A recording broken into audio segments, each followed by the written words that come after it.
Hello students, welcome back to my YouTube channel let's learn with doctor Sarita. Students, आज हम लोग genetic disorder यानी कि आनुवांशिक विकार के बारे में स्टडी करेंगे। आनुवांशिक विकार क्या है?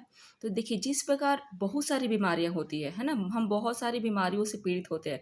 बीमारियां कैसी होती है, कहाँ से होती हैं? तो हवा से होती है, पानी से होती है, मिट्टी से होती है ना। हमारे वातावरण हमें बहुत प्रकार की हम वातावरण से प्रभावित होते हैं और बहुत सारी बीमारियों से ग्रसित भी होते हैं। उसी प्रकार कुछ हमें अपने माता पिता पूर्वजों से, जैसे कि माता पिता, दादा दादी, नाना नानी के जीन से कुछ हमें ट्रांसफ़र होते हैं। कुछ बीमारियां उनके जीन्स के थ्रू, यानी कि जेनेटिक तौर पर, आनुवांशिक तौर पर हमारे अंदर, हमारे शरीर के अंदर ट्रांसफ़र होते हैं। और ये जन्मजात होते हैं, है ना, जन्म से ही होते हैं। क्योंकि वो हमें हमें माता पिता से या फिर उनके पूर्वजों से हमें ट्रांसफ़र हुए हैं, यानी कि हमारे जीन के अंदर ही हैं, हमारे डीएनए के अंदर ही हैं, है ना। तो हमारे क्रोमोसोम के अंदर ही हैं। तो इसको हम क्या कहते हैं? इसी को हम लोग कहते हैं आनुवांशिक विकार। ठीक है, इसको क्या कहते हैं? हम आनुवांशिक विकार कहते हैं। आप जानते हैं कि हमारे शरीर के अंदर जो भी मतलब जो भी नहीं कहेंगे, 50% लगभग गुण अवगुण, है ना। जो हमारे अंदर गुण और अवगुण पाए जाते हैं, वो किसके बदौलत हैं?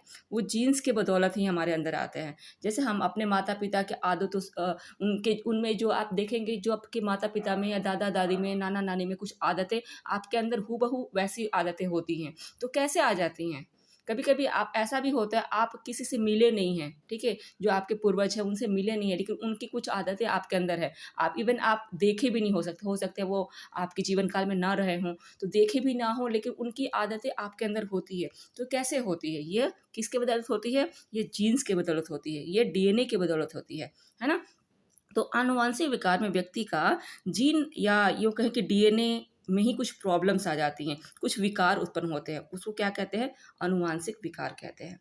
ठीक है, तो चलिए हम क्लास को शुरू करते हैं और समझते हैं कि आनुवांशिक विकार क्या होता है, कितने प्रकार के होते हैं। ठीक है, कितने प्रकार के होते हैं, कौन कौन सी इसमें बीमारियां आती हैं। ओके, तो पहले हम समझते हैं कि आनुवांशिक विकार, लगभग मैं आपको समझा चुकी हूँ कि आनुवांशिक विकार क्या है। तो देखिए, हर वह बीमारी आनुवांशिक है जो आपके माता पिता से आप में संचारित हुई है। कहाँ से आई है? आपके माता पिता से। यहाँ सिर्फ माता पिता को नहीं लेके हम उनके पूर्वज भी ले सकते हैं। आपके दादा दादी, नाना दादी, उनके माता पिता, आपके दादा दादी के माता पिता, यानी कि परदादा जिसको कहते हैं, उनसे भी आप में ट्रांसफ़र हो सकते हैं, क्योंकि जीन्स तो पीढ़ी दर पीढ़ी ट्रांसफ़र होती हैं। तो आनुवांशिक विकार क्या होता है? हम जनरली बोले तो माता पिता के द्वारा जो हमें संचारित होती है हमारे जीन्स के थ्रू। तो जेनेटिक का मतलब क्या होता है? जीन से है। जब माता पिता के जीन या क्रोमोसोम, या उसको क्रोमोसोम को हिंदी में क्या कहते हैं? गुणसूत्र।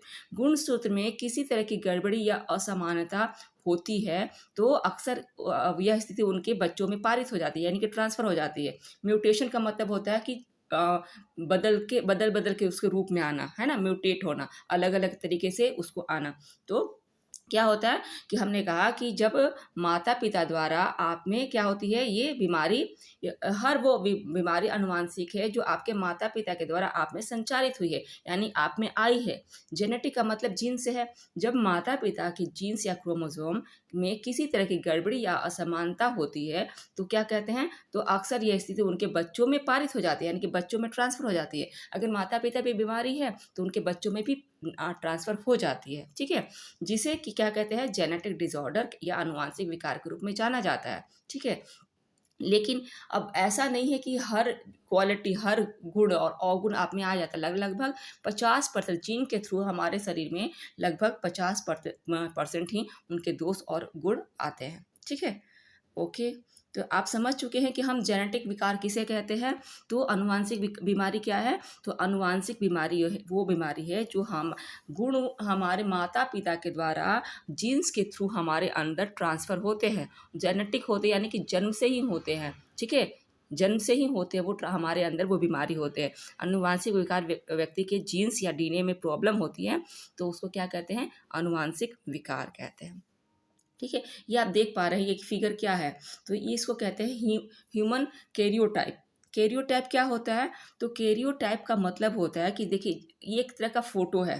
ठीक है, किसका फोटो है? तो हमारे क्रोमोसोम्स का फोटो है। हमारे जो अंदर जो क्रोमोसोम्स हैं, आप जानते हैं इस बात को, आप जानते हैं कि हमारे शरीर में 23 पेयर क्रोमोसोम्स होते हैं। आप जानते हैं ना इस बात को कि हमारे शरीर के अंदर 23 पेयर क्या होते हैं? क्रोमोसोम्स आते हैं, जो गुणसूत्र।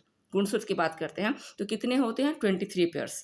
आप देख पा रहे हैं इस फिगर में भी, आप काउंट करके देख सकते हैं कि 23 पेयर्स है, यानी कि जो ये मेल है, मेल के अंदर ये आपका मेल को इंडिकेट कर रहा है और ये फीमेल के पेयर्स उसको इंडिकेट कर रहा है। तो फीमेल में, मेल में कितना है 23 और फीमेल में 23, दोनों मिलके कितना बना देंगे 46। तो कितना हो गया 23 पेयर हुआ ना।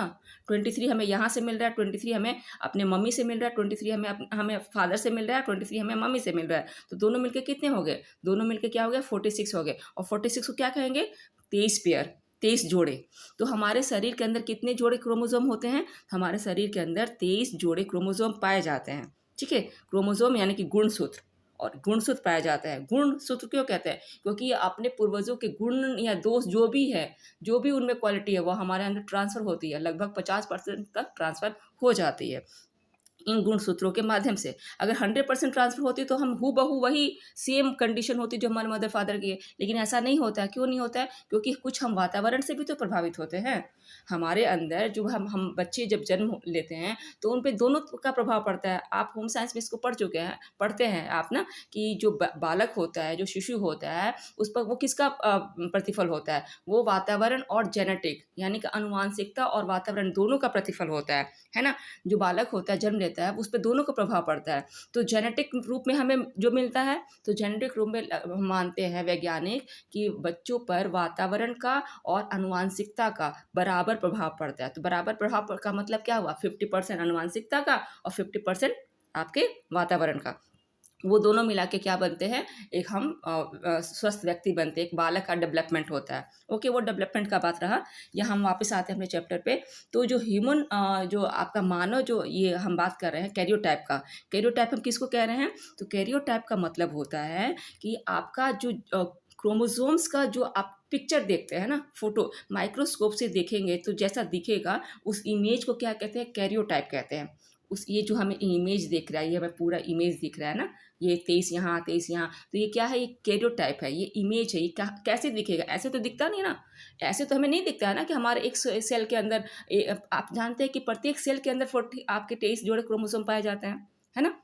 तो ऐसे तो ना हमें सेल दिख रहा है ना क्रोमोसोम दिख रहा है। तो अगर हम एक सेल को, एक कोशिका को सूक्ष्मदर्शी से देखेंगे, माइक्रोस्कोप से देखेंगे, तब हमें ये इमेज दिखेगा, है ना। लैब में परीक्षण करेंगे, एक सेल को हम देखेंगे, एक्सपेरिमेंट जब करेंगे तब देखेंगे, तब हमें ये इमेज ऐसा दिखेगा कि उसमें 26 पेयर में क्या है, क्रोमोसोम्स हैं। और इस इमेज को क्या कहते हैं, इस इमेज को कहते हैं कैरियोटाइप, इजंट इट।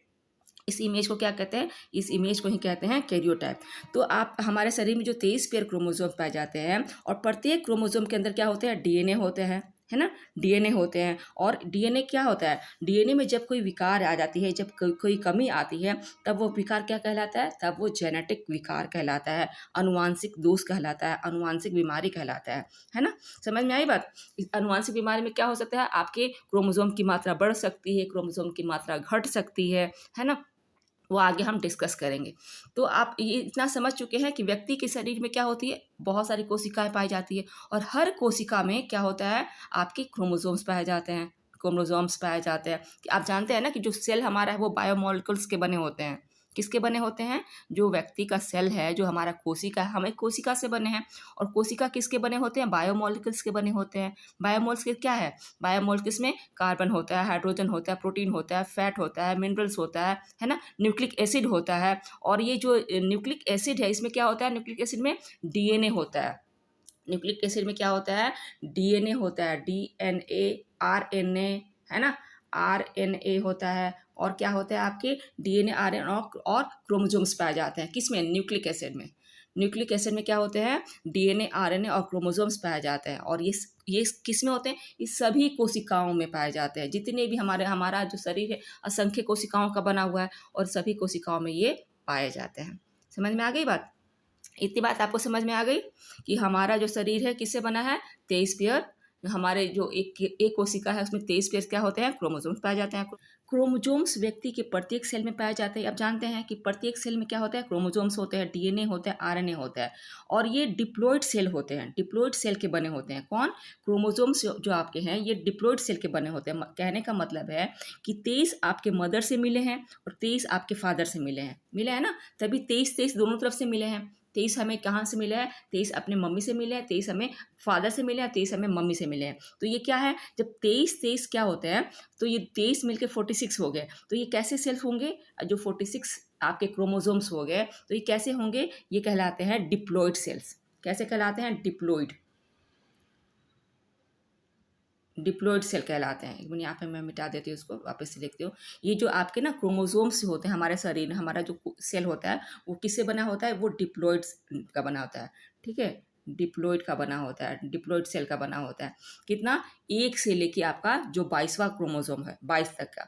इसमें आपका जो यहाँ तक मेल में आपका जो 22 क्रोमोसोम है फर्स्ट से लेके, और जो फीमेल में 1 से लेके 22 तक है, वो क्या होगा? वो डिप्लॉइड होगा। लेकिन जो 23वां जो होगा ना, जिसको हम जर्म सेल कहते हैं, जे 23वां, यानी कि इस मेल में जो स्पर्म बनाते हैं, आपका जो 23वां क्रोमोसोम है, 23वां पेयर है, उसमें क्या होता है? मेल में होता है एक्स और वाई, और यही तो क्या करते हैं? लिंग निर्धारण करते हैं, है ना? एक्स वाई लिंग निर्धारण करते हैं। और फीमेल में क्या होता है? सिर्फ एक्स एक्स क्रोमोसोम पर होता है 23वें में। वो क्या करता है? वो भी लिंग निर्धारण करता है। ये दोनों क्या करते हैं? लिंग निर्धारण के, यानी कि सेक्स डिटर्मिनेशन से संबंधित क्रोमोसोम्स है 23वां। तो पहला जो क्रोमोसोम है आपका, पहले से लेके क्या होता है 22वां तक को हम क्या कहते हैं? वो किसके बने होते हैं? तो वो डिप्लॉइड सेल्स होते हैं। लेकिन जो 23वां जो सेल होता है ना, वो हिप्लॉइड होता है। कहने का मतलब है कि किस 23वां जो है वो क्या होता है? वो आपकी जर्म सेल हैं। तो जर्म सेल क्या होता है? वो हिप्लॉइड है, क्योंकि 23 यहाँ पे मदर में है, 23 फादर में है, और दोनों जब मिल जाएंगे तो कितना पेयर बना लेंगे। सिंगल सिंगल जब होते हैं तो क्या होते हैं? वो हिप्लॉइड सेल कहलाते हैं। तो अगर दोनों फिर मिल जाते हैं तो क्या बना लेते हैं? तब वो डिप्लॉइड सेल बन जाता है।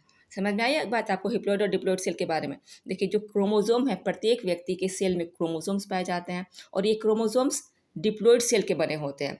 मतलब 23 आपके मदर से 23 आपके अंदर आए हैं, और 23 आपके फादर से आपके अंदर आए हैं, है ना? और दोनों मिलकर 23 पेयर बनाते हैं। तो 23 पेयर यानी कि 46 क्रोमोसोम। तो ये क्या कहलाते हैं? जब ये 46 क्रोमोसोम मिल जाते हैं तो क्या कहलाते हैं? ये डिप्लॉइड सेल कहलाते हैं। और हमारा जो शरीर है के प्रत्येक कोशिका में क्या है? प्रत्येक कोशिका में 23 पेयर ही तो क्रोमोसोम है। तो इसलिए प्रत्येक कोशिका हमारा क्या है? हमारा डिप्लॉइड है, लेकिन डिप्लॉइड सेल है। लेकिन जो स्पर्म और ओवा है ना? स्पर्म और ओवम, मेल में स्पर्म और फीमेल में ओवम, वो क्या होते हैं? वो हमारे जर्म सेल हैं, जो कि रिप्रोडक्शन में काम आते हैं, बच्चे पैदा करने में काम आते हैं। तो वो कैसे सेल हैं? वो हिप्लॉइड सेल होते हैं। वो हिप्लॉइड सेल कहलाते हैं, क्योंकि स्पर्म और ओवम में केवल 23 सेल ही पाते हैं, यानी कि अलग अलग होते हैं, है ना? सिंगल सिंगल 23 होते हैं। तो इसलिए जब 23 जुड़ जाते हैं तब वो डिप्लॉइड बन जाते हैं, और जब सिंगल अवस्था में रहते हैं तो वो हिप्लॉइड सेल कहलाते हैं। Isn't it? यहाँ तक आपको बात समझ में आ गई? नेक्स्ट हम देखते हैं। अच्छा, अब ये बताइए कि जो जाइगोट होगा, वो जाइगोट कैसा सेल होगा? हिप्लॉइड होगा या डिप्लॉइड होगा? जाइगोट जब बन जाता है तो वो हिप्लॉइड सेल कहलाएगा या डिप्लॉइड सेल कहलाएगा? बताइए क्या कहलाएगा? जाइगोट में क्या होता है? 26 पेयर होते हैं। तो 26 जब पेयर होगा, तो जब पेयर में बनेंगे तो कैसे सेल होंगे? वो डिप्लॉइड सेल कहलाएंगे, है ना? डिप्लॉइड सेल कहलाएंगे ना? जाइगोट क्या है? डिप्लॉइड, क्योंकि 26 पेयर में है। अगर 26 अलग अलग रहता है, तब जब अलग अलग अवस्था में रहेंगे तभी वो क्या कहलाता है? वो हिप्लॉइड कहलाता है। लेकिन जब पेयर में होंगे, और हर कोशिका में हमारे जो क्रोमोसोम्स होते हैं वो पेयर में ही होते हैं, सिर्फ जर्म कोशिका को, जर्म सेल को छोड़ के। Isn't it? ओके। अब हम आप समझ में आ गई बात आपको कैरियोटाइप किसे कहते हैं? ये क्या है? ये इमेज कैरियोटाइप है। जब हम माइक्रोस्कोप से देख पाते हैं, जब माइक्रोस्कोप से किसी कोशिका को देखा जाता है तो उसके अंदर 23 पेयर में क्रोमोसोम्स दिखते हैं, और जो इमेज हमें माइक्रोस्कोप से देखने पर दिखता है उसी को क्या कहते हैं? उसी को हम कैरियोटाइप कहते हैं। उसी को हम ह्यूमन कैरियोटाइप कहते हैं। समझ में आई बात? इसे क्या कहते हैं? ह्यूमन कैरियोटाइप कहते हैं। अब यहाँ एक और बात समझ लीजिए। ये जो कैरियोटाइप है, कैरियोटाइप समझ चुके हैं आप? कैरियोटाइप क्या है? तो ये जो इमेज हमें दिख रहा है वो कैरियोटाइप है। और कैसे दिखेगा? तो माइक्रोस्कोप से दिखेगा। एक सेल को हम उठा के देखेंगे माइक्रोस्कोप से, तब दिखेगा। तो ये जो कैरियोटाइप है ना, इसमें पहले जोड़े से, यानी कि जो पहला जोड़ा है, इसमें दो आपको दिख रहे हैं ना, पहले जोड़े क्रोमोसोम से लेके 22वें जोड़े क्रोमोसोम तक क्या होते हैं? ये कैसे कहलाते हैं क्रोमोसोम? ये ऑटोसोम कहलाते हैं। क्या कहलाते हैं? ऑटोसोम। इसको कहते हैं ऑटोसोम। ऑटोसोम ये कहलाते हैं पहले जोड़े से लेके, फर्स्ट से लेके 22 तक। ये आप काउंट करेंगे तो पूरा 23 है। ये जब इसको काउंट करेंगे ना आप यहाँ से यहाँ तक, तो ये कितने हैं? 23 हैं। 23 इधर, 23 इधर। तो ये क्या कहलाते हैं? ये आपके ऑटोसोम कहलाते हैं। पहले से लेके फर्स्ट से लेके 22 तक को हम क्या कहते हैं, ऑटोसोम को क्रोमोसोम कहलाते हैं। पहले क्रोमोसोम से लेके 22वें तक के क्रोमोसोम को क्या कहते हैं, ऑटोसोम्स। ठीक है, ये जो ऑटोसोम्स होते हैं क्रोमोसोम, ये बच्चे में सेक्स निर्धारण से इनका कोई मतलब नहीं होता है। ठीक है, ये जो 22 तक के, ये पहला क्रोमोसोम से लेके 22वें जोड़े जो क्रोमोसोम है मेल और फीमेल दोनों के, तो मिला लेंगे तो 22 जोड़े हो जाएंगे ना दोनों का। हम जब यहाँ इसको और इसको मिला लेंगे तो 22 जोड़े जब क्रोमोसोम होते हैं, उनका सेक्स निर्धारण में कोई फंक्शन नहीं होता है। उनका फंक्शन अन्य चीज़ों में होता है। हमारे शरीर के अन्य जो फंक्शन होते हैं वो उनके लिए वो जिम्मेदार होते हैं। ठीक है, और जो आखिरी आपका जोड़ा होगा, जो आखिरी पेयर होगा, यानी कि 23वां पेयर। ठीक है, ये तो 23वां पेयर। तो 23वां पेयर मेल और फीमेल दोनों के क्या होते हैं, ये सेक्स डिटर्मिनेशन का काम करते हैं। ठीक है, इसको क्या कहते हैं, इसको ओलोसोम कहते हैं। ओलोसोम, ये कहलाता है ओलोसोम। ठीक है, तो ओलोसोम समझ गए कि जो 23वां पेयर है उसको क्या कहलाते हैं, वो जो 23वां पेयर का क्रोमोसोम है उसको कहते हैं ओलोसोम, और बाकी 1 से 22 तक के जो क्रोमोसोम होते हैं उसको कहते हैं ऑटोसोम। ठीक है, ओलोसोम ऑटोसोम आपको समझ में आ गया। जो 23rd पेयर है उसको क्या कहते हैं, हम ओलोसोम कहते हैं, और जो आपके 1 से लेकर 22 तक का है उसको हम क्या कहते हैं, ऑटोसोम कहते हैं। अब इस ऑटोसोम और ओलोसोम को हम आगे पढ़ेंगे बीमारियों में, कि जेनेटिक डिसऑर्डर में कौन सी बीमारी ऑटोसोम होती है और कौन सी बीमारी ओलोसोम होती है। ठीक है, एलोसोम होती है, ओलोसोम नहीं एलोसोम। ठीक है, कौन सी बीमारी एलोसोम होती है। तो 23वां जोड़ा जो क्रोमोसोम है उसमें एक्स और वाई दोनों प्रकार के क्रोमोसोम पाए जाते हैं, ये आपको मैं बार बार बता रही हूँ। और एक्स वाई क्रोमोसोम क्या है, तो ये सेक्स डिटर्मिनेशन का क्रोमोसोम होता है। ठीक है, और एक्स वाई दोनों प्रकार जो क्रोमोसोम होते हैं 23वां, मेल में क्या होता है एक्स और वाई, और फीमेल में क्या होगा एक्स और एल एक्स। और आप ये तो पहले बहुत बार पढ़ चुके हैं, मतलब कि एक्स और एक्स वाई के मिलने से क्या होता है, जब मेल का क्रोमोसोम, मेल में क्या होता है, मेल का जो 23rd पेयर होता है क्रोमोसोम उसमें क्या होते हैं, मेल के जो 24th पेयर क्रोमोसोम होते हैं उसमें क्या होता है एक्स और वाई दोनों होता है। फीमेल के 23rd पेयर में क्या होता है, सिर्फ एक्स और एक्स होता है, ये आप जानते हैं। तो जब मेल का एक्स क्रोमोसोम वाई से एक्स से मिलेगा तो एक्स एक्स हो जाएगा, तो क्या बनेगी, गर्ल चाइल्ड बनेगी। ठीक है, गर्ल चाइल्ड बनेगी। और जब मेल का वाई बने मिलेगा एक्स से, तो क्या होगा, यहाँ पे एक्स वाई होगा, तो क्या बनेगा, बॉय चाइल्ड बनेगा।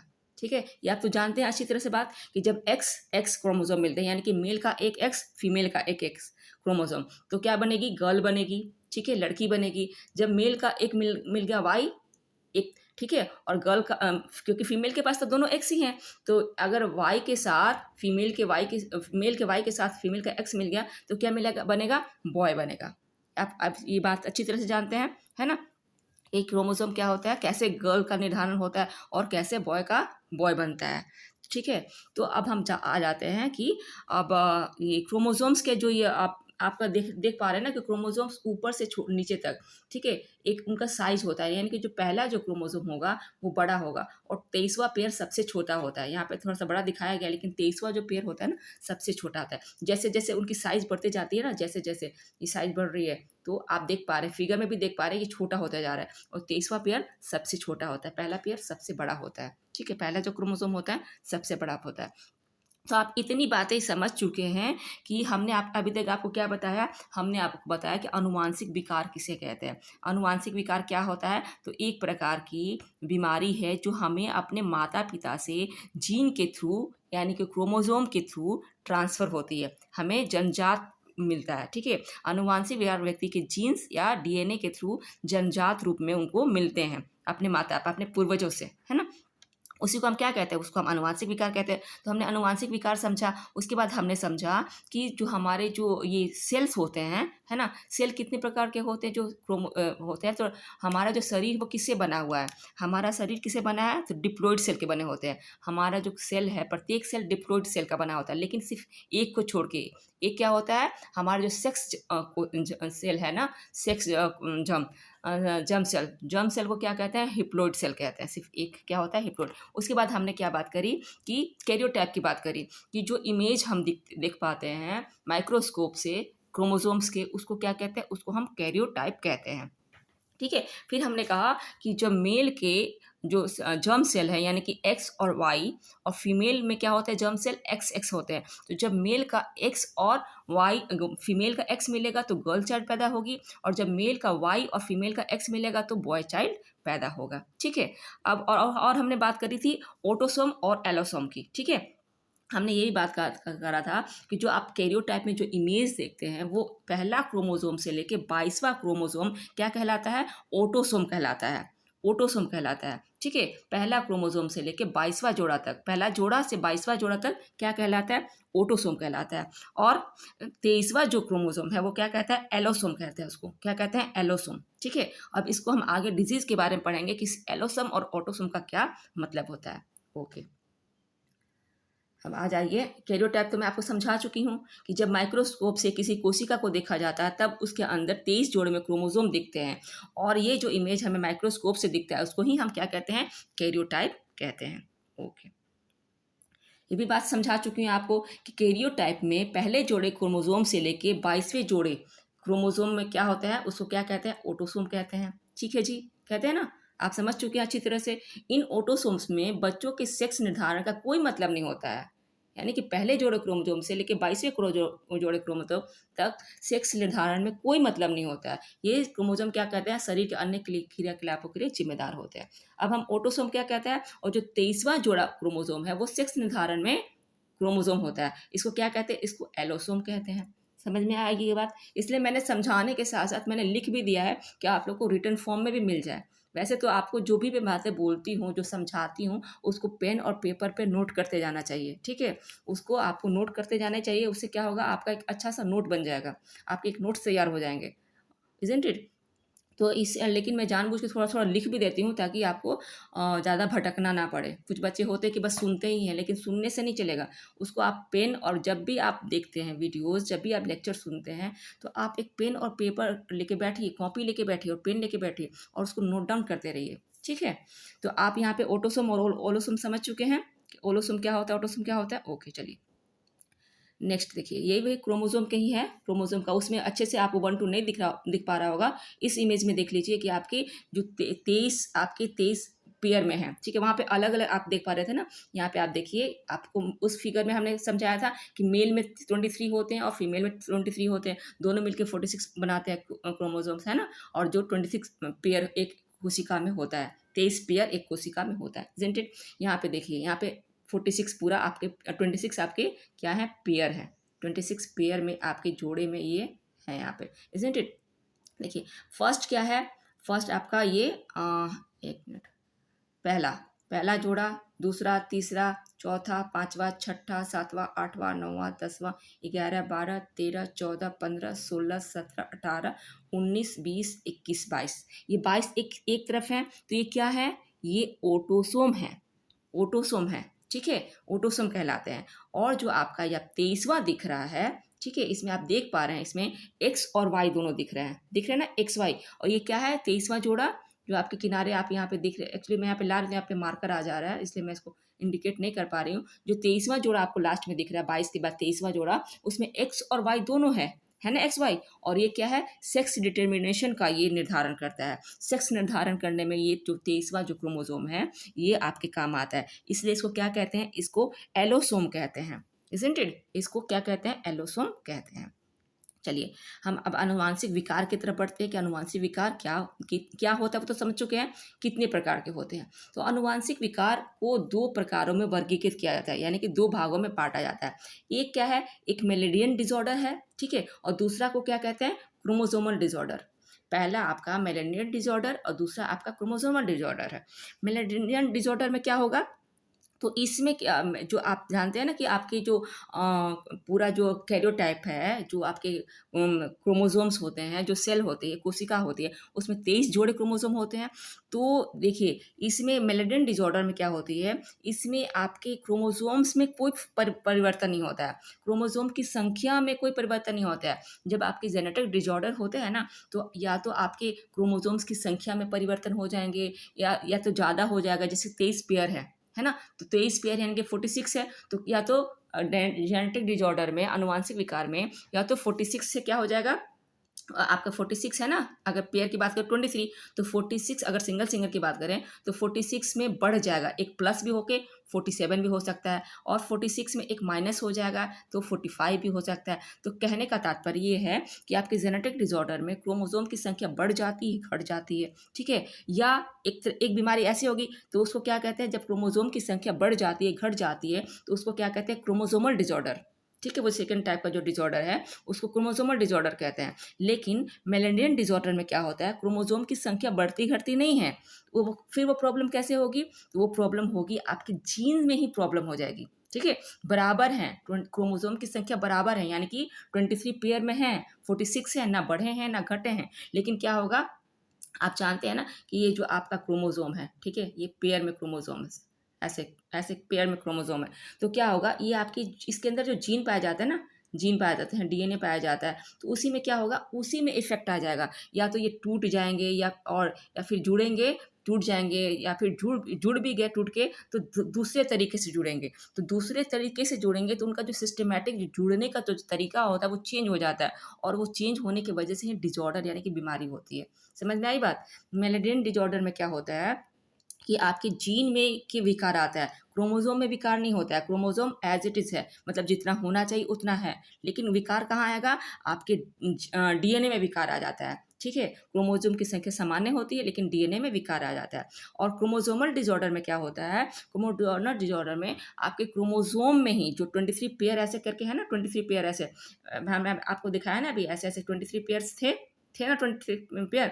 तो क्या होगा, आपके इस 23 पेयर में क्या हो जाएगा, ये तो पहला पेयर है, सपोज दैट ये पहला पेयर है, और ये हमने बनाया ये एक्स और ये वाई बना दिया, ये तरह से समझ लीजिए कि वाई है, 23 पेयर है। तो ये क्या होगा, तो ये 23 पेयर ना होके कभी या तो बढ़ जाएगा, ठीक है, 23 पेयर मतलब कि 23 ना होके 24 हो जाएगा, या फिर 23 ना होकर 22 हो जाएगा। समझ में आई बात। तो ये क्रोमोसोम की संख्या घट बढ़ जाती है तो उसको क्रोमोसोमल डिसऑर्डर कहते हैं। ओके, अब हम समझ लेते हैं कि जो हम पहले बात करी हमने जो मेलेडियन डिजॉर्डर की, ठीक है, मेलेडियन डिजॉर्डर की, उसमें क्या होता है, उसमें भी दो प्रकार के होते हैं, ठीक है। उसमें भी होंगे क्योंकि क्रोमोसोम से संबंधित ही बीमारी है। तो जब हमने कहा ना कि जब 1 से लेके 22 तक के क्रोमोसोम को क्या कहते हैं, हम क्या कहते हैं, उसको ऑटोसोम कहते हैं। तो इस मेलेडियन डिजॉर्डर में भी फिर दोनों प्रकार की डिजीज होगी, यानी कि 1 से लेके 22 तक में जो डिफेक्ट आएगा क्रोमोसोम में उसको हम क्या कहेंगे, ऑटोसोमल डिजॉर्डर कहेंगे। और 23वें जो आपके क्रोमोसोम में डिफेक्ट आएगा उसको क्या कहेंगे, हम एलोसोमल डिजॉर्डर कहेंगे। तो पहले हमें यहाँ पे मेलेडियन डिजॉर्डर को हम समझ चुके हैं कि क्या हो रहा है मेलेडियन डिजॉर्डर में। तो ये आपके जीन में परिवर्तन आ रहा है ना, आपके क्रोमोसोम में परिवर्तन नहीं हो रहा है, आपके कहाँ परिवर्तन हो रहा है, जीन में परिवर्तन हो रहा है। यानी कि किसी पर्सन के जब जीन खराब हो जाती है, यानी कि डीएनए में गड़बड़ी होती है, तब उसको क्या कहते हैं, मेलेडियन डिजॉर्डर कहते हैं, है ना। मेलेडियन जेनेटिक डिजॉर्डर कहलाता है। इसमें क्रोमोसोम यानी कि डीएनए ही खराब हो जाता है। इसमें क्या होता है, क्रोमोसोम के अंदर का जो डीएनए होता है वो खराब होता है। हमारा क्रोमोसोम एज इट इज रहता है, 23 पेयर में ही रहता है, ना बढ़ता है ना घटता है। समझ में आई बात। तो इसको भी हमने कहा कि आपके जो मेलेडियन डिजॉर्डर है वो फिर दो प्रकार में फर्दर बढ़ता है। कैसे क्यों बढ़ता है, क्योंकि आपको समझा चुके हैं कि जो आपके क्रोमोसोम है पहला पेयर से लेके 22वां पेयर तक हम क्या कहते हैं, उसको हम ऑटोसोमल कहते हैं। तो उससे संबंधित जो बीमारी होगी वो ऑटोसोमल डिजॉर्डर कहलाएगा। और जो 23वां पेयर है जिसको जर्म सेल कहते हैं, जिसको सेक्स सेल भी कह सकते हैं, तो उससे उसमें जो बीमारी होगी उसको ऑटोसोमल डिसऑर्डर कहेंगे, ऑलोसोमल कहेंगे, है ना। तो यहाँ पे हम अभी ऑटोसोमल डिसऑर्डर के बारे में पढ़ते हैं कि ऑटोसोमल डिसऑर्डर क्या होता है, ठीक है। ऑटोसोमल डिसऑर्डर में आपकी बहुत सारे बीमारियां आती हैं जो जो किस में होगी, आपके क्रोमोसोम के पहले पेयर से, यहाँ पे मैंने लिख भी दिया है, क्रोमोसोम का पहला जोड़ा से लेके 22वें जोड़े तक में कोई प्रॉब्लम खराबी आती है तो उसको ऑटोसोमल डिसऑर्डर कहते हैं। और हम क्या पढ़ रहे हैं, हम अभी मेलेडियन डिसऑर्डर पढ़ रहे हैं। हम क्रोमोसोमल डिसऑर्डर के बारे में नेक्स्ट वीडियो में पढ़ेंगे क्योंकि वीडियो फिर बहुत लंबा हो जाएगा, ठीक है। तो मेलेडियन डिसऑर्डर में ऑटोसोमल और एलोसोमल दो भागों में बांट के हम इसके डिजीज देखेंगे। तो पहले जो बीमारी है वो है फिनाइल क्यूटोन्यूरिया। क्या है, फिनाइल कीटोन्यूरिया के बारे में चर्चा करेंगे। दूसरी जो आपकी है सिकल सेल एनीमिया है। तीसरी जो है सिस्टिक फाइब्रोसिस है। और चौथा जो है थैलेसीमिया है। ठीक है, ऐसे तो बहुत सारी और बीमारियां होती है, लेकिन ये जो मेजर बीमारियां होती हैं जो जो बहुत ज़्यादा प्रचलित में हैं उसके बारे में हम यहाँ पे डिस्कस करेंगे। ठीक है, पहली क्या है बीमारी आपकी, फिनाइल कीटोन्यूरिया। ठीक है, फिनाइल कीटोन्यूरिया, इजंट इट, इसको क्यूटोनीरिया कहते हैं। बहुत सारे लोग उसको उच्चारण में फिनाइल न्यूरिया कहते हैं। तो फिनाइल यूरिया क्या हो जाएगा, वो यूरिन से संबंधित बीमारी हो जाएगी। जब फिनाइल यूरिया क्या होता है, वो यूरिन से संबंधित बीमारी हो जाएगी। लेकिन ये क्या पे क्या है, फिनाइल क्यूटोन्यूरिया, यानी कि आपके न्यूरो से संबंधित बीमारी है। क्या है, आपके न्यूरो से संबंधित ही बीमारी होगी, तो उसको क्या करेंगे, फिनाइल क्यूटोन्यूरिया। समझ में आई बात, फिनाइल क्यूटोन्यूरिया क्या, आपके न्यूरो से संबंधित बीमारी है। ओके, अब हम आगे डिस्कस करते हैं। ये हम समझ चुके हैं, मैंने आपको समझा दिया है कि और आपके जो दो प्रकार की बीमारी होती है। ठीक है, आपके जो मेंडेलियन डिजॉर्डर होती है वो भी इसमें दो भागों में बांटते हैं। एक को क्या कहते हैं, और एक को एनोसोमल कहते हैं और एक को ऑटोसोमल कहते हैं। ऑटोसोमल हमने समझा दिया, यहाँ पे एलोसोमल के बात करते हैं। एलोसोमल में क्या होता है, जब 23वें जोड़े में कोई बीमारी होती है तब वो क्या कहलाएगा, एलोसोमल डिजॉर्डर कहलाएगा। इसमें भी बीमारियां होती हैं, लेकिन हम यहाँ पे मेजर दो बीमारियों के बारे में डिस्कस करेंगे। एक कलर ब्लाइंडनेस, ठीक है, और दूसरा हीमोफीलिया। ठीक है, वो नेक्स्ट आई थिंक आज ये नहीं हो पाएगा, नेक्स्ट क्लास में आज हम किसके बारे में सिर्फ चर्चा करेंगे, हम जो आपके ऑटोसोमल डिजॉर्डर के बारे में बात करेंगे, है ना। हम ऑटोसोमल डिजॉर्डर के बारे में बात करेंगे। तो पहला जो डिजॉर्डर आपका है वो है फिनाइल कीटोन्यूरिया। ये कैसा डिजीज़ है, ये मेंडेलियन डिजीज़ है। मेंडेलियन डिजीज़ है और उसमें कैसा है, ऑटोसोमल है, जो कि किस में हो रहा है, एक से लेके पहला पेयर के क्रोमोसोम से लेके 22वें पेयर तक के क्रोमोसोम में जो भी डिजीज़ होगी, ठीक है, मेंडेलियन में, उसको ऑटोसोमल डिजीज़ कहते हैं। देखिए, ये क्या है फिनाइल कीटोन्यूरिया, तो एक प्रकार का ये क्या है, अनुवांशिक बीमारी है ना। आप अनुवांशिक बीमारी पढ़ रहे हैं तो नॉर्मल से अनुवांशिक बीमारी है। ये किस क्रोमोसोम में खराबी की वजह से होता है, तो ये जो 12वें नंबर का है, 12वीं जोड़ी जो क्रोमोसोम है, क्रोमोसोम का क्या था, एक से लेके क्या था, 1 2 3 ऐसे करके पढ़ रहे थे ना, एक पहला जोड़ी दूसरा जोड़ी, तो जो 12वें नंबर की जो क्रोमोसोम था उसमें डिफेक्ट जब आता है, तब उसमें जब खराबी आती है, तब क्या होता है, फिनाइल कीटोन्यूरिया की बीमारी होती है।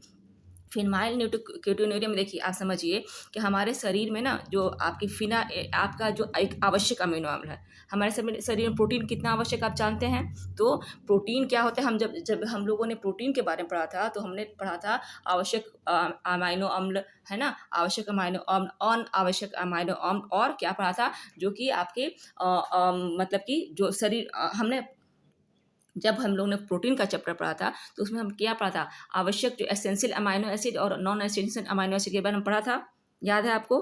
ठीक है, तो उसमें क्या था, हमने एक पढ़ा था कि जो फिनाइल एलानिन एक आवश्यक अमीनो अम्ल है ना। आप जानते हैं ना कि अमीनो अम्ल जो आपके फिनाइल एलानिन है वो क्या है, एक आवश्यक अमीनो अम्ल है। अगर आप लोगों ने प्रोटीन वाला चैप्टर नहीं पढ़ा है तो जाके आप देख लीजिए, वहाँ पे पूरा क्लियर से बताया गया है कि आवश्यक अमीनो अम्ल और अनावश्यक अमीनो अम्ल क्या होते हैं। ठीक है, और अर्ध आवश्यक अम्ल भी, जो कि अर्ध आवश्यक अम्ल जिसे कहते हैं जो किसी खास एज ग्रुप में को ही आवश्यकता होती है। ठीक है, वहाँ हम प्रोटीन की चर्चा ना करेंगे, आगे हम बढ़ते हैं। तो देखिए, जो हमारा एक आवश्यक अमीनो अम्ल है, फिर जिसको क्या कहते हैं, फिनाइल एलेनिन, क्या कहते हैं, फिनाइल एलेनिन। तो फिनाइल एलेनिन क्या होता है, ये हमारे शरीर में क्या होता है, वो शरीर के अंदर टायरोसिन में कन्वर्ट हो जाता है। ठीक है, टायरोसिन क्या है, तो ये एक अनावश्यक अमीनो अम्ल है। अनावश्यक का मतलब जो कि हमारा शरीर अपने आप बना लेता है, उसको हम बाहर से लेने की ज़रूरत नहीं होती है। ठीक है, टायरोसिन क्या होता है, हमारा शरीर बना लेता है। तो इस बीमारी में क्या होता है, ये आपके फिनाइल कीटोन्यूरिया में क्या होता है, जो कि फिनाइल कीटोन्यूरिया यानी कि फिनाइल एलानिन जो आपका आवश्यक अमीनो अम्ल है, वो आपका जो आवश्यक अमीनो अम्ल है वो टायरोसिन में कन्वर्ट नहीं हो पाता है, जो कि अनावश्यक अमीनो अम्ल है, जो शरीर खुद बना लेता है। अनावश्यक तो कह रहे हैं, अनावश्यक क्यों कहते हैं, क्योंकि हमको बाहर से लेने की जरूरत नहीं पड़ती है, इसलिए हमको अनावश्यक कहते हैं, लेकिन उतना ही उससे बहुत ज़्यादा इंपॉर्टेंट है। ठीक है, शरीर दूसरे पे नहीं छोड़ रहा है, शरीर बाहरी चीज़ों पर नहीं छोड़ रहा है कि आप बनाइए, वो इतना इंपॉर्टेंट है अनावश्यक अमीनो अम्ल कि शरीर अपने आप बना लेता है, वो हम पे नहीं छोड़ता है कि आप बनाइए। ठीक है, तो जो फिनाइल एलानिन क्या होता है, टायरोसिन में कन्वर्ट नहीं हो पाता है, और कन्वर्ट नहीं हो पाता है तो तब ये क्या होता है, फिनाइल कीटोन्यूरिया की बीमारी होती है। समझ में आई बात। और किस क्रोमोसोम के, तो क्रोमोसोम के 12वें जोड़े में क्या होता है, खराबी आती है। और खराबी क्यों आती है 12वें जोड़े में, क्योंकि फिनेल कीटोन्यूरिया रोग में आवश्यक अमीनो अम्ल फिनाइल एलानिन टायरोक्सिन में नहीं बदल पाता है और कहाँ इकट्ठा होने लगता है, तो हमारे मस्तिष्क में इकट्ठा होने लगता है। ठीक है, तब ये बीमारी कॉज होती है। आप समझ रहे इस बात को। फिनाइल एलानिन जो कि आवश्यक अमीनो अम्ल है, वो टायरोक्सिन में नहीं कन्वर्ट हो पाता है। टायरोक्सिन क्या है, अनावश्यक अमीनो अम्ल है, और जब कन्वर्ट नहीं हो पाता है तो क्या होता है, वो फिर कहाँ इकट्ठा होगा, कन्वर्ट ही नहीं, हम खा तो रहे हैं, फिनाइल एलानिन खा रहे हैं, लेकिन वो कन्वर्ट नहीं हो रहा है, बदल नहीं रहा है टायरोक्सिन में। जो टायरोक्सिन में बदलेगा तो अब बहुत सारे काम करेगा, आगे हम बताएंगे आप क्या काम करेगा।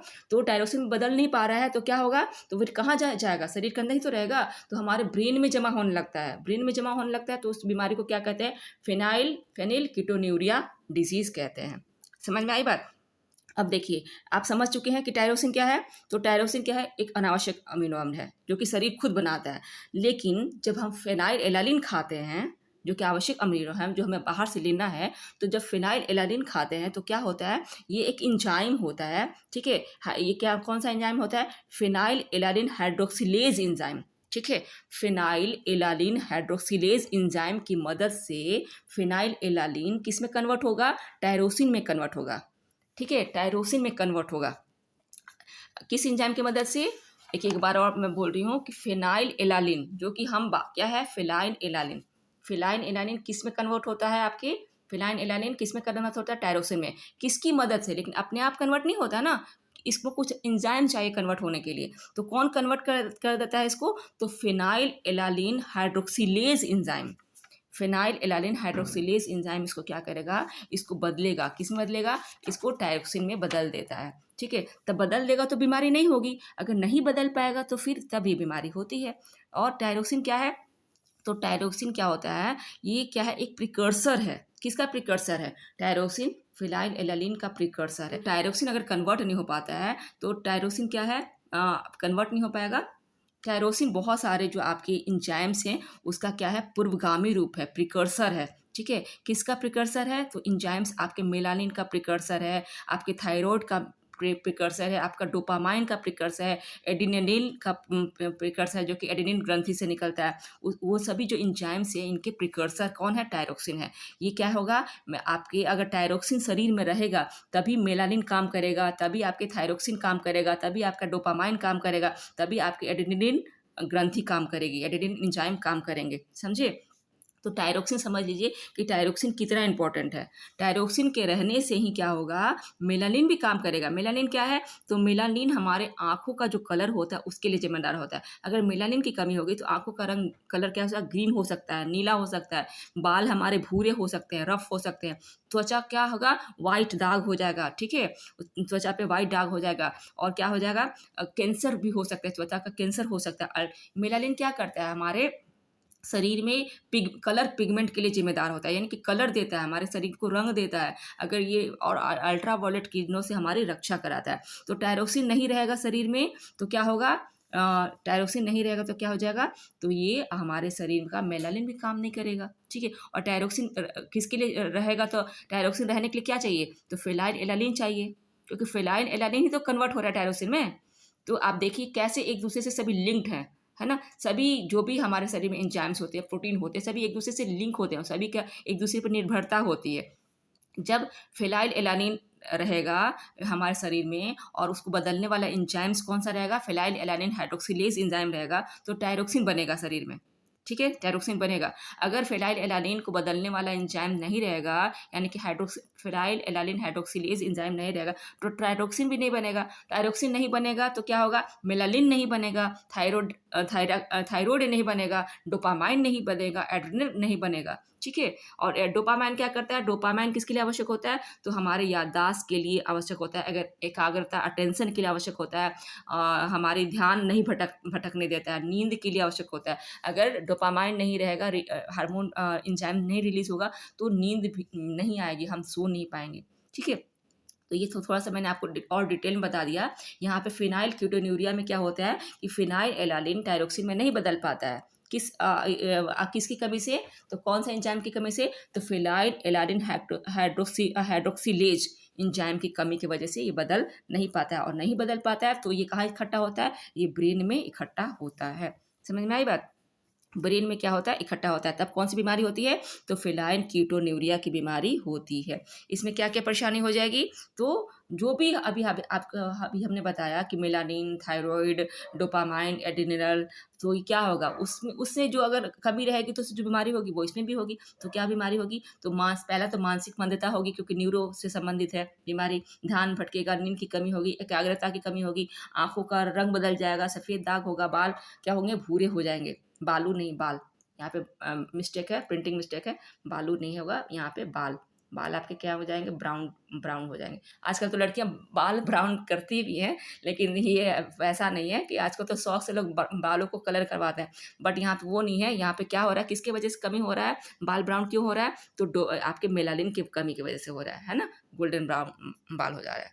ओके, चलिए ऐसा मत कर देना कि फिनाइल खाना ही नहीं ना, कि बाल हमारे अपने आप वाइट हो जाएंगे, बहुत सारी और भी बीमारियां हो जाएंगी। समझ में आई बात? चलो आगे देखते हैं। ठीक है, तो ये हमने क्या समझा, ये हमने समझा आपके कि आपका जो बीमारी है कौन सा, फिलाइन क्यूटोन्यूरिया के बारे में समझा।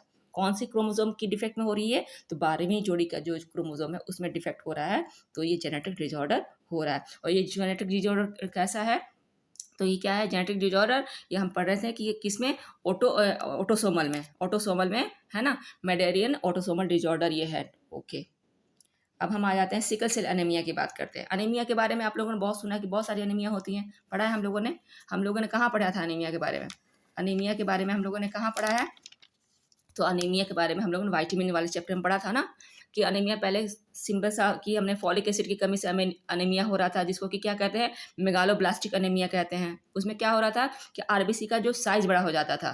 मेगालोब्लास्टिक अनीमिया फॉलिक एसिड यानी कि विटामिन B9 की कमी है ना, विटामिन B9 की कमी से क्या हो रहा था, मेगालोब्लास्टिक अनीमिया हो रहा था, जिसमें कि आरबीसी का रेड ब्लड सेल का साइज बड़ा हो जाता था। फिर हमने पढ़ा था आयरन की कमी से अनीमिया हो रहा था, जिसको कि माइक्रोसिटिक अनीमिया कहते थे। ठीक है, माइक्रोसिटिक अनीमिया उसको कहते हैं, जो किसकी कमी से हो रहा है, लोहे की कमी से हो रहा था।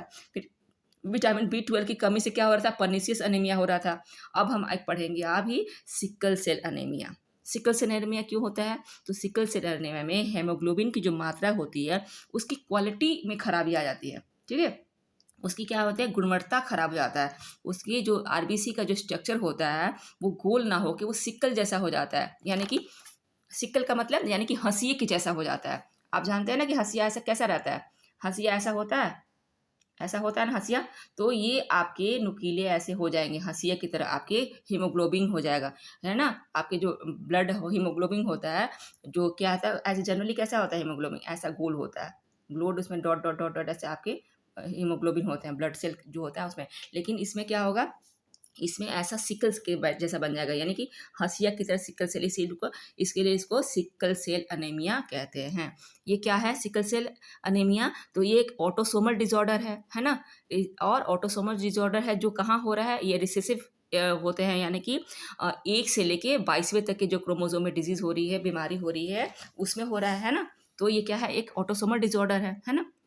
और ये क्या है, इसको एक कह सकते हैं कि क्वालिटेटिव डिसऑर्डर भी है।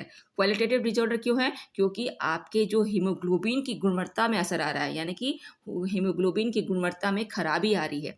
इस बीमारी में हीमोग्लोबिन की गुणवत्ता में खराब असर आ जाता है। कैसे आ जाता है, तो हीमोग्लोबिन का जो स्ट्रक्चर होता है ना, स्ट्रक्चर होते हैं उसमें क्या होता है, उसमें ग्लोबिन प्रोटीन होती है ना। आप जानते हैं ना कि हीमोग्लोबिन में का स्ट्रक्चर कैसा होता है, हीमोग्लोबिन का स्ट्रक्चर कैसा होता है, मान लीजिए कि आपका ये है, ठीक है, ये ये क्या है, ये आपका आयरन है, ये भी आपका क्या है, आयरन है। आयरन आपके आयरन लोहे और ग्लोबिन से मिलकर बनता है ना, और यह क्या है, ग्लोबिन। ठीक है, तो ये क्या है, एच बी, ये एच है, ठीक है, एच बी। तो क्या होता है, इसमें ना ऐसे प्रोटीन लगे रहते हैं, ठीक है, ऐसे ऐसे प्रोटीन लगे रहते हैं। कौन से, ये क्या है, ये प्रोटीन है, ठीक है, ये क्या है, तो इसमें ग्लोबिन लगे रहते हैं। तो ग्लोबिन भी 2 प्रकार के होते हैं, एक तो अल्फा ग्लोबिन GLOBIN, और क्या होगा, ये बीटा ग्लोबिन, ये हो जाएगा बीटा ग्लोबिन। तो अल्फा ग्लोबिन और बीटा ग्लोबिन 2 प्रकार के इसमें क्या होते हैं, प्रोटीन पाए जाते हैं, किसमें, हीमोग्लोबिन के स्ट्रक्चर को देखेंगे तो क्या कैसा होता है, इसमें आपको ऐसा स्ट्रक्चर दिखेगा, ठीक है। आपके 4 पार्ट होते हैं, इसमें हीम के 4 भाग होते हैं और क्या होगा, इसमें ग्लोबिन प्रोटीन लगे रहते हैं। ये क्या है, ग्लोबिन प्रोटीन होते हैं। तो अल्फा ग्लोबिन होता है और बीटा, ऊपर वाला क्या होता है, ये अल्फा ग्लोबिन और नीचे वाला बीटा बीटा ग्लोबिन। तो जब प्रोटीन के जो चेन होते हैं ना, उसमें बीटा ग्लोबिन वाले भाग में क्या होता है, अमीनो एसिड का जो स्ट्रक्चर होता है, ये बीटा ग्लोबिन वाले भाग में अमीनो एसिड का जो स्ट्रक्चर होता है उसमें परिवर्तन आ जाता है, ठीक है। उसमें क्या हो जाता है, परिवर्तन। मान लीजिए कि ये क्या है, ये आपका बीटा ग्लोबिन है, ठीक है। ये है आपका बीटा ग्लोबिन, ये क्या है, बीटा ग्लोबिन। एक मिनट, ऐसे बीटा बीटा ग्लोबिन। तो बीटा ग्लोबिन में क्या होता है, इसमें ऐसे चेन लगे रहते हैं अमीनो अम्ल के। आप जानते हैं ना कि अमीनो अम्ल पेप्टाइड बॉन्ड से जुड़े रहते हैं, पेप्टाइड बॉन्ड से। ऐसे मत, ये मैं टेढ़ा बना रही हूँ, ऐसा नहीं है। एक मिनट यहाँ बनाती हूँ। बीटा ग्लोबिन समझ लिए, तो अमीनो अम्ल ऐसे जुड़े रहते हैं, ठीक है। तो ये जो छठे नंबर का जो होता है ना, 1 2 3 4 5, छठे नंबर पे क्या होगा, तो इसमें विकार आ जाता है, ठीक है। छठवें नंबर पे जो आपके आपके जो एसिड होता है, अमीनो अम्ल होता है, उसमें क्या होता है, जो पहला जो नंबर होता है ना अमीनो अम्ल का, उसमें कौन सा भाग होता है, मेथियोनिन होता है। पहला जो चैन होता है अमीनो अम्ल का, उसमें मेथियोनिन आवश्यक अम्ल होता है। और छठे नंबर पे क्या होता है, वो ग्लूटामिक होता है, ग्लूटामिक एसिड होता है। तो ग्लूटामिक एसिड क्या होता है, वो चेंज हो जाता है और बदल जाता है, जिसमें बदल जाता है, वेलिन में बदल जाता है, ठीक है। एक बार और समझ लीजिए आप कि देखिए, आप जानते हैं कि जो आपका जो ये हीमोग्लोबिन है ना, तो प्रोटीन के जो प्रोटीन होता है क्या, चेन बनाता है। यानी कि प्रोटीन में अमीनो अम्ल के स्ट्रक्चर क्या होते हैं, वो चेन में बने होते हैं। अमीनो अम्ल आपके पेप्टाइड बॉन्ड से क्या होते हैं, जुड़े होते हैं, ठीक है। तो जब जुड़े रहेंगे, ऐसे जुड़े रहेंगे, ठीक है, ऐसे ऐसे जुड़े हुए हैं, 3 4 5 6 7, ठीक है। मान लीजिए कि 7 है, ऐसा नहीं होता है, जनरली ऐसे ऐसे होता है। मैं वैसा ही बना देती हूँ, मैं आपको वैसा ही बना देती हूँ, ऐसे ऐसे करके, ठीक है। तो ऐसे कितने जुड़े रहेंगे, आपको मुझे 7 बनाना पड़ेगा यहाँ पे। तो ठीक है, 2 3 3 6 7, तो ये ठीक है। ये मान लीजिए कि आपके क्या है, ये अमीनो अम्ल है। तो जो छठे नंबर का जो अमीनो अम्ल है ना, तो इसमें क्या होता है, इसमें ग्लूटामिक एसिड होता है। यहाँ पे उसके सबका स्ट्रक्चर होता है। पहले नंबर पे मेथियोनिन होगा, ठीक है। ऐसे ऐसे सबका नंबर होता है कि कौन सा आवश्यक अमीनो अम्ल कहाँ पे होगा। तो पहले नंबर पे क्या होगा, मेथियोनिन होता है। लेकिन इस बीमारी में क्या होगा, इस बीमारी में हमें छठे नंबर से मतलब है। तो छठे नंबर पे क्या होता है, ग्लूटामिक एसिड होता है। तो ग्लूटामिक एसिड क्या होता है, सिकल सेल एनीमिया में जब यहाँ पे चेंज होकर किसी कारण से वेलिन में कन्वर्ट हो जाता है। किस में कन्वर्ट होता है, वेलिन में। वेलिन जो आवश्यक अमीनो अम्ल है, उसमें कन्वर्ट हो जाता है, वेलिन में कन्वर्ट हो जाता है, ठीक है। तो इसके वजह से क्या होता है, जो हमारे जो हीमोग्लोबिन का है, तो वो क्या होता है, वो उसमें सिकल्स बन जाते हैं। यानी कि वो आपस में चिपक जाते हैं। उसके जो हीमोग्लोबिन के अंदर जो पदार्थ है ना, तो क्या होता है, आपस में चिपक जाते हैं और वो हंसिए जैसा आकार का हो जाता है। समझ में आई बात कि सिकल सेल एनीमिया में क्या होता है। सिकल सेल एनीमिया में आपकी जो गुणवत्ता होती है ग्लोबिन की, वो क्या होता है, वो उसमें कमी आ जाती है, क्वालिटी में कमी आ जाती है, ठीक है। तो आपकी हीमोग्लोबिन में क्या होते हैं, ग्लोबिन प्रोटीन होते हैं, ग्लोबिन प्रोटीन होते हैं। और ये 2 प्रकार के ग्लोबिन प्रोटीन होते हैं, एक होता है अल्फा ग्लोबिन प्रोटीन और दूसरा होता है बीटा ग्लोबिन प्रोटीन। तो आपके सिकल सेल एनीमिया में बीटा ग्लोबिन प्रोटीन में क्या होती है, चेंजेज आ जाते हैं। और कौन से स्टेज पे चेंजेज आएंगे, तो आपके जो स्ट्रक्चर इसका होगा बीटा ग्लोबिन प्रोटीन का, तो छठे नंबर पे क्या होगा, छठे नंबर पे होना चाहिए ग्लूटामिक एसिड। वहाँ ग्लूटामिक एसिड ना होके वेलिन आ जाता है, ठीक है। किसी कारणवश वहाँ पे वेलिन आ जाता है, तो वेलिन आ जाता है, ठीक है। तो इसके कारण क्या होता है, सिकल सेल एनीमिया होती है। इसके कारण क्या होता है, सिकल सेल एनीमिया होती है। सिकल सेल एनीमिया में आरबीसी का जो शेप होता है, वो सिकल की तरह हो जाता है, यानी कि नुकीली हो जाता है, ठीक है। किसकी तरह नुकीली हो जाता है, हंसिए की तरह। हंसिए आप सबने देखा है, तो हंसिए की तरह इसको सिकल की तरह ऐसे हो जाता है, नुकीला हो जाता है, चंदा मामा की तरह ऐसे नुकीला नुकीला ऐसे हो जाएगा, ठीक है।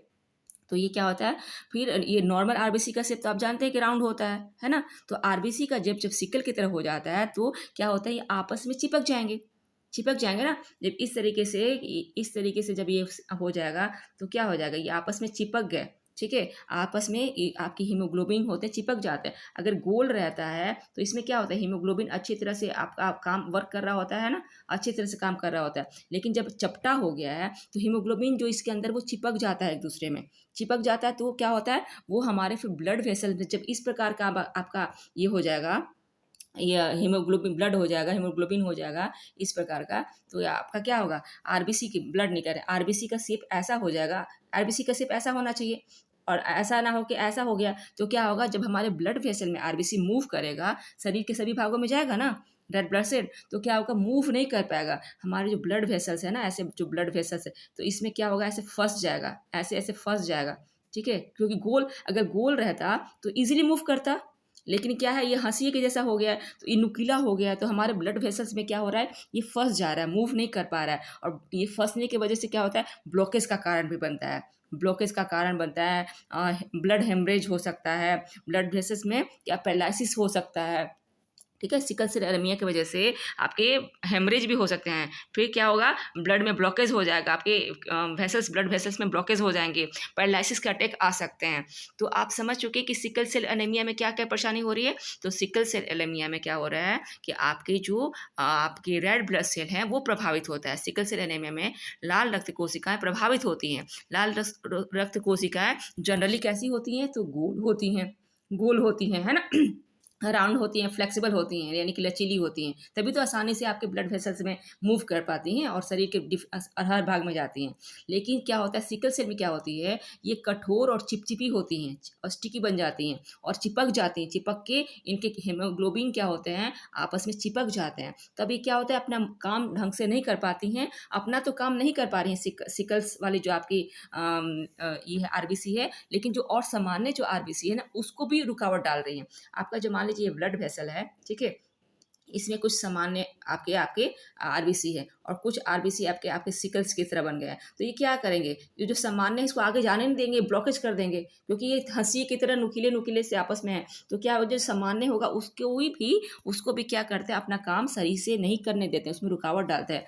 तो अब हमारे शरीर में ऑक्सीजन प्रॉपर मात्रा में नहीं पहुंच पाता है। ब्लड वेसल्स क्या करते हैं, ऑक्सीजन भी तो ले जाते हैं अपने साथ, कैरी करते हैं, है ना। हमने हार्ट वाले चैप्टर में पढ़ा था कि ऑक्सीजन क्या कहते हैं, कि ब्लड वेसल हमारे ऑक्सीजन युक्त रक्त ले जाते हैं शरीर के सभी भागों में, है ना। आरबीसी क्या करता है, लेके जाता है। तो इस तरीके से सिकल सेल एनीमिया में ये परेशानी होती है। आई होप आप समझ चुके हैं सिकल सेल एनीमिया क्या होता है ना। इस उसके बाद फेलाइन क्यूटोन्यूरिया क्या होता है, दो चीज़ मैंने आपको समझा दी। नेक्स्ट हम बात, अच्छा एक और बात आपको बताना है, जो आपकी सिकल सेल एनीमिया होती है ना, वो कौन सी इसमें होती है, क्रोमोजोम की कमी उसमें होगी। तो 11वां जो क्रोमोजोम होगा, आपके 11वां जो क्रोमोजोम होगा उसमें कमी आने की वजह से होता है। 11वां जो गुणसूत्र होता है, गुणसूत्र, उसमें कमी आने की वजह से ये होता है सिकल सेल अनीमिया। ठीक है, उसमें डिफेक्ट आएगा तो। और उसके बाद हमने पढ़ा था, पहले पढ़ा था क्या हमने, कि फिनाइल क्यूटोन्यूरिया वो किस में हो रहा था, तो 12वां जो गुणसूत्र हो रहा था उसमें डिफेक्ट आने की वजह से हो रहा था। ओके, नेक्स्ट हम पढ़ते हैं सिस्टिक फाइब्रोसिस। अब सिस्टिक फाइब्रोसिस क्या है भाई, तो सिस्टिक फाइब्रोसिस क्या होता है, ये किस किस गुणसूत्र में कमी की वजह से होता है, तो ये जो 7वां गुणसूत्र है ना, जो 7वां गुणसूत्र है उसमें जब कमी आती है, उसमें जब खराबी होती है, तो सिस्टिक फाइब्रोसिस बीमारी होती है। 7वां जो गुणसूत्र है ना, उसमें जब कमी आती है तो कौन सी बीमारी होती है, सिस्टिक फाइब्रोसिस बीमारी होती है। ये इसमें एक प्रकार से समझ लीजिए कि यह फेफड़ों और पाचन तंत्र को नुकसान पहुंचाने वाला एक जानलेवा विकार है। क्या है, फेफड़े और पाचन तंत्र को नुकसान पहुंचाने वाला एक जानलेवा विकार है और पीढ़ी दर पीढ़ी जाता है, क्योंकि ये जेनेटिक बीमारी है। सिस्टिक फाइब्रोसिस में क्या होता है कि बलगम बनते हैं, बलगम बनते हैं, पसीना और पाचक रस पैदा करने वाली कोशिकाएं प्रभावित होती हैं। समझ में आई बात। इसके कारण गाढ़े और चिपचिपे, इसके कारण जो द्रव होते हैं, जो हमारे शरीर में जितने भी फ्लूइड हैं, लिक्विड हैं, वो गाढ़े और चिपचिपे हो जाते हैं और इन नलियों और नलिकाओं के मार्ग को अवरुद्ध कर देते हैं। समझ में आई बात। फेफड़े और पाचन तंत्र को ये क्या कहते हैं, नुकसान पहुंचाते हैं। बेसिकली फेफड़े और पाचन तंत्र को सिस्टिक फाइब्रोसिस में क्या होता है, नुकसान पहुंचता है। और इसमें क्या होता है, तो बलगम, पसीना, पाचक रस पैदा करने वाली कोशिकाएं प्रभावित होती हैं। और इसमें ये जो बलगम वगैरह होते हैं, जो पसीना होता है, जो इंजाइम्स होते हैं, वो गाढ़े हो जाते हैं और चिपचिपे द्रव जैसे हो जाते हैं। ठीक है, जब गाढ़े हो जाएंगे तो शरीर में इजीली मूव नहीं करेंगे, कहाँ फंस जाएंगे, तो अवरुद्ध कहाँ करेंगे, मार्ग को कहाँ रोकेंगे, तो नली, जो नलिकाएं, जो मार्ग जितने भी होते हैं हमारे शरीर में, जो ब्लड वेसल्स होते हैं, जो हमारे इंजाइम्स के जो मार्ग होते हैं, उसमें क्या होता है, रुकावट पैदा करते हैं। यह एक प्रकार का क्या है, म्यूकस है। इसको सामान्य भाषा में कहें तो यह बीमारी में क्या होता है, म्यूकस बढ़ जाता है, स्लेस में बढ़ जाता है, हिंदी में म्यूकस को क्या कहते हैं, श्लेष्म बढ़ जाता है, जिसको बलगम भी कह सकते हैं। श्लेष्म क्या होता है, बढ़ जाता है। तो म्यूकस क्या है, तो एक प्रकार का चिपचिपा पदार्थ है जो हमारे भोजन को मुलायम बनाता है ना। जब हम भोजन शरीर खाते हैं कोई भी पदार्थ, तो हमारे शरीर में क्या, हमारे मुंह से लार निकलता है ना, और चिपचिपा पदार्थ भी निकलता है, तो तभी तो भोजन काई में बदलता है। तो भोजन को क्या करता है, मुलायम बनाता है। म्यूकस और कहाँ पाया जाता है, हमारे नाक में भी पाया जाता है। नाक में जब आप जनरली सबके नाक में पाया जाता है म्यूकस। म्यूकस होता है किस लिए होता है, कि प्रोटेक्शन करता है, हमारे नाक के अंदर कोई डस्ट पार्टिकल, गंदगी हवा के माध्यम से, धूल के माध्यम से ना जाए। और वो क्या होता है, म्यूकस होते हैं, और नाक में जो आपके हेयर्स होते हैं, बाल होते हैं, उसमें गंदगी क्या होती है, म्यूकस में चिपक जाता है, क्योंकि चिपचिपा पदार्थ है, और जिसको हम नाक की गंदगी भी कहते हैं, जिसको लोग फिर साफ करके निकाल भी लेते हैं, है ना।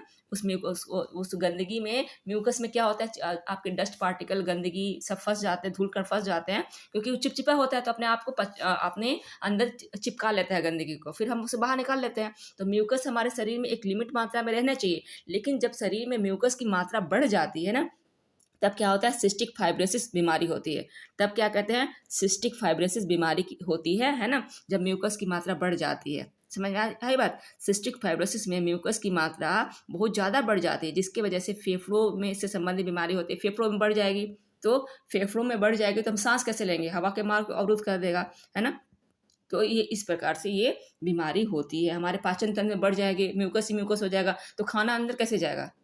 तो ये हमारे क्या करते हैं, हमारे फेफड़ों को, पाचन तंत्र को और शरीर के अन्य भागों को प्रभावित करते हैं, जहाँ पे कि सिर्फ म्यूकस ही म्यूकस हो जाए, सिर्फ बलगम ही बलगम हो जाए, तो प्रभावित होगा ना। तो सिस्टिक फाइब्रोसिस में म्यूकस की मात्रा का बढ़ जाता है।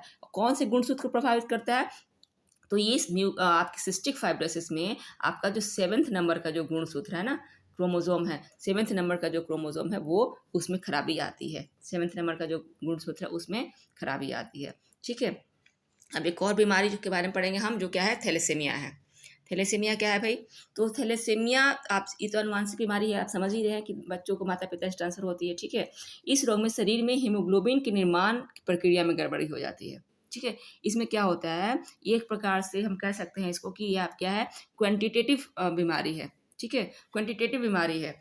समझ में आई बात। ये क्या है, क्वांटिटेटिव, यानी कि हीमोग्लोबिन का जो आपका जितनी मात्रा होनी चाहिए उतनी मात्रा नहीं बन पाती है, उसकी मात्रा में कमी आ जाती है। तो बच्चों में अगर हम बात करें थैलेसीमिया की, कि बच्चों को माता पिता से अनुवांशिक तौर पर मिलने वाला एक रोग है, तो आप जानते हैं अच्छी तरह से। इस रोग में होने पर शरीर की हीमोग्लोबिन निर्माण प्रक्रिया में गड़बड़ी हो जाती है, जिसके कारण रक्त क्षीणता यानी कि रक्त की कमी हो जाती है, ब्लड की कमी के लक्षण प्रकट होते हैं। इसकी पहचान 3 माह की आयु के बाद ही होने लगती है, यानी कि छोटे बच्चों में भी होती है। और जब ये बीमारी हो जाती है किसी को, ये बीमारी तो जेनेटिक तौर पर मिल रही है, तो छोटे बच्चों में पहचान हो जाती है, कब, 3 महीने के अंदर ही पहचान उसकी हो जाती है, कोई बच्चा थैलेसीमिया से पीड़ित है। थैलेसीमिया की बीमारी जब किसी को होती है, तो बार बार खून चढ़ाने की जरूरत पड़ती है, क्योंकि क्या होता है, ब्लड की कमी होती है। इस रोग में बच्चों के शरीर में रक्त की भारी कमी होती है, ठीक है। क्यों कमी हो रही है, क्योंकि हीमोग्लोबिन में कमी है, हीमोग्लोबिन की मात्रा में कमी है ना। हीमोग्लोबिन की मात्रा जितनी होनी चाहिए उतना नहीं है। इसमें क्या होता है कि अगर अल्फा ग्लोबिन, आपकी हीमोग्लोबिन में क्या है, अल्फा ग्लोबिन होता है और बीटा ग्लोबिन होता है। तो अगर अल्फा ग्लोबिन की मात्रा बढ़ जाती है, तब क्या कहते हैं, उसको अल्फा थैलेसीमिया कहते हैं। और ये किस नंबर के क्रोमोजोम पे होगा, तो 16वें नंबर के क्रोमोजोम में डिफेक्ट होता है। आपके जब अल्फा ग्लोबिन में हीमोग्लोबिन, आप जानते हैं ना कि हमारे शरीर में जो हीमोग्लोबिन है उसमें अल्फा ग्लोबिन और बीटा ग्लोबिन पाया जाता है। तो जब अल्फा ग्लोबिन में की मात्रा बढ़ती है, किसकी मात्रा बढ़ती है, अल्फा ग्लोबिन की मात्रा बढ़ती है, तब क्या होता है, थैलेसीमिया होता है, अल्फा थैलेसीमिया। ये 16 वाले जो क्रोमोसोम है उस पर डिफेक्ट डालता है। अगर बीटा ग्लोबिन की मात्रा बढ़ती है, तब क्या होगा, उसको बीटा थैलेसीमिया कहेंगे। इसमें क्या होता है थैलेसीमिया में, कि प्रॉपर वे में हेमोग्लोबिन की मात्रा रहने के लिए क्या होना चाहिए, अल्फा ग्लोबिन और बीटा ग्लोबिन दोनों बराबर होना चाहिए, ठीक है। अगर हमारे शरीर में प्रॉपर मात्रा में हेमोग्लोबिन नहीं है, तब कौन सी डिजीज़ होती है, तब थैलेसीमिया डिजीज़ हो रही है। थैलेसीमिया डिजीज़ में क्या होता है कि हमारे हेमोग्लोबिन की निर्माण प्रक्रिया में गड़बड़ी हो जा रही है, ठीक है। हमारे हीमोग्लोबिन के निर्माण प्रक्रिया में गड़बड़ी हो जा रही है। हीमोग्लोबिन के निर्माण के लिए अल्फा ग्लोबिन और बीटा ग्लोबिन दोनों में बराबर मात्रा में रहना चाहिए। अगर कोई भी एक ज़्यादा हो रहा है, ठीक है, अगर ज़्यादा हो रहा है, अगर अल्फा ग्लोबिन ज़्यादा हो रहा है तो क्या होगा, अल्फा ग्लोबिन थैलेसीमिया। अगर बीटा ग्लोबिन ज़्यादा हो रहा है तो बीटा ग्लोबिन थैलेसीमिया हो जाता है। समझ में आई बात? तो ये क्या है, ये ऑटोसोमल डिसऑर्डर है जो कि 1 से 22 तक के क्रोमोसोम में हो रहा है। तो इस प्रकार से हमने पढ़ा कि ये डिजीज़ जो है थैलेसीमिया, जो कि आपका जब अल्फ़ा ग्लोबिन में डिफेक्ट आएगा तो 16वां क्रोमोसोम प्रभावित होगा, और बीटा ग्लोबिन थैलेसीमिया होगा तो आपके 11वां क्रोमोसोम प्रभावित होगा। समझ में आई बात? तो ये हमारा जो था डिसऑर्डर था मेंडेलियन डिसऑर्डर। मेंडेलियन डिसऑर्डर में हम लोग पढ़ा था आपको अभी ऑटोसोमल डिसऑर्डर, है ना। ऑटोसोमल डिसऑर्डर के बारे में पढ़ा था, जिसमें हम लोगों ने देखा कि आपके थैलेसीमिया के बारे में देखा, सिस्टिक फाइब्रोसिस के बारे में देखा, और हमने क्या देखा था, सिकल सेल एनीमिया देखा था। फिर उसके बाद हम लोगों ने फिनाइल कीटोन्यूरिया के बारे में पढ़ा, है ना। इन चारों के बारे में पढ़ा। नेक्स्ट जो हमारा क्लास होगा, नेक्स्ट जो हम जब क्लास लेंगे, क्योंकि वीडियो आज आई थिंक बहुत लंबा होने जा रहा है, तो नेक्स्ट जो क्लास में हम मेंडेलियन डिसऑर्डर में देखेंगे ऑटोसोमल एलोसोमल के बारे में। अभी हमने ऑटोसोमल के डिसऑर्डर देखा, ठीक है। उसमें हम लोग नेक्स्ट जो हमारा जो क्लास होगा उसमें हम देखेंगे मेंडेलियन डिसऑर्डर ही देखेंगे। उसमें क्या देखेंगे, हम एलोसोमल डिजीज़ के बारे में पढ़ेंगे। एलोसोमल डिजीज़ कौन कौन सी होती हैं, तो एक आपका हम कलर ब्लाइंडनेस के बारे में पढ़ेंगे, और दूसरा हम पढ़ेंगे हीमोफीलिया के बारे में, ठीक है। कलर ब्लाइंडनेस और हीमोफीलिया नेक्स्ट वीडियो में देखेंगे। उसके बाद हमें आगे पढ़ना है, एक और हमें पढ़ना है आपके क्रोमोसोमल डिसऑर्डर, जिसमें कि आता है आपका, तो जिसमें कि आपके डाउन सिंड्रोम होता है, आपके टर्नर सिंड्रोम होता है, ए लाइन फेल्टर डिसऑर्डर होता है। तो बहुत सारे इस प्रकार के डिसऑर्डर होते हैं आपके, उन सब के बारे में नेक्स्ट क्लास में हम लोग डिस्कस करेंगे। आज के लिए इतना ही। Thank you so much.